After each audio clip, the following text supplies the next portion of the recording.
Howdy. Just a quick one, and I'm uploading these to YouTube now, which I think is working finally.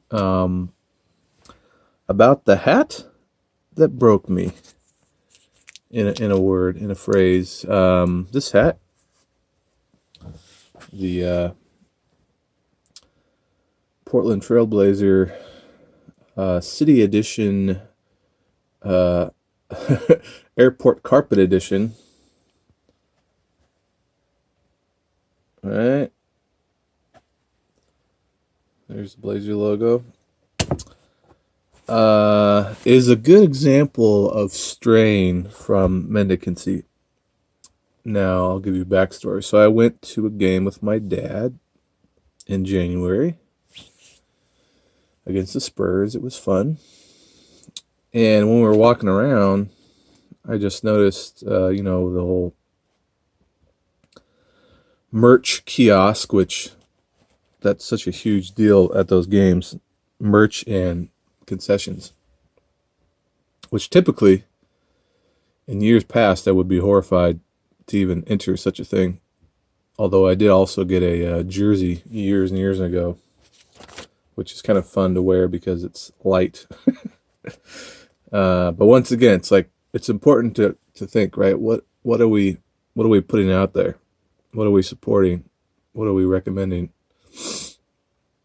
And for me especially, as I retroactively look back and know that at my core I've been a mendicant, what's like the most beautiful expression of that? And so this is not it. Not only that, it was $39. Now, I did not pay for such a thing because that is an astronomical amount to pay for a, thing made in a sweatshop for God knows how much.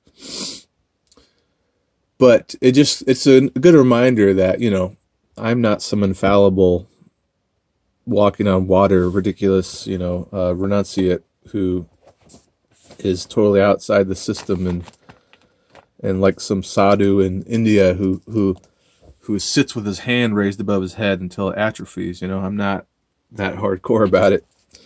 And, I'm vulnerable to the baubles of Babylon being pulled in by shiny things. But I remember when I got it, I was thinking I think I wore it one time out in town. And then I came home, I just kept thinking this is not me. This is definitely not me. This cool swaggy NBA hat. And it just reminded me, but what it reminded me of was kind of almost coming to a point of the furthest I've strayed maybe from the core principles of mendicancy, encapsulated in a hat, and it's just funny because in Portland, for example, with clothing, I think I went 2 or 3 years without buying anything. So I would only take what was gifted to me from housemates or free boxed. Even shoes. I was that hardcore. Though eventually, I think I was gifted some shoes, some sandals, or I went to Next Adventure, the bargain basement. But you see where, the strain in getting this hat from my father is a little weird. And once again too, why was I at the game? Part of the reason it is a tradition typically to go every so often with my dad, but what was spurring me on too is I got into fantasy basketball again.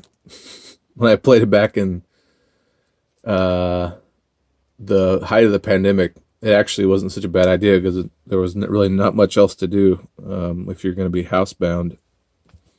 So that was kind of a fun diversion. But I got pulled back in the last minute this time around this season. So 5 months from October till now April, and this is the final weekend. Thank God. Adding players and tracking value and who's playing and who's hot right now, and it's like playing the stock market or Bitcoin or something in a similar way. And there's all these nefarious ways to kind of suck you in and keep you hooked and but there's so much choice anxiety. It's really kind of ridiculous because if you make some bonehead move, then you're going to own that, or you miss out on some player because some other guy in your league grabs him, and on and on and on, week after week. And there's a way as a spiritual practitioner, there's a way, of course, to chill out on that. But I'm also human, and you get caught up in all these little foibles, and I remember even a week or two into it, I was like, why did I sign up for it? But I'm also a person that's not going to bail, because part of the thing is it's a kind of co-created process, because you and your other people there in this league, if everyone just stopped playing, then there's no competition, there's no fun. So I felt compelled to at least make a go of it. But yeah, so once again, reminder, honor your core intentions.